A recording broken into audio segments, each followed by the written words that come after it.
Она все еще крепко сжимает букет невесты, но прохождение вдоль ряда полицейских дает понять, что это будет свадьба с задержками для невесты. В воскресенье вечером полиция остановила чеченскую свадьбу в бранденбургском городке Штаффельде. Более 20 человек на автобане, а 24 устроили гонку на 7 лимузинах. Но в районе Аберхавель все закончилось. Полиция остановила конвой посредством большого отряда из 77 офицеров и 9 полицейских собак.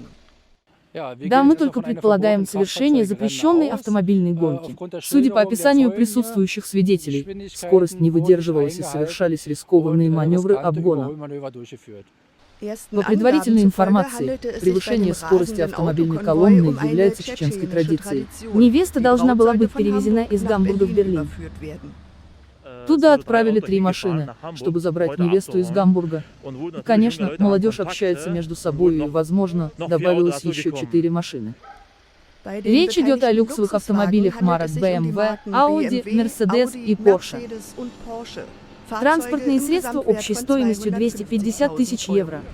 7 автомобилей были конфискованы, а все водительские права изъяты.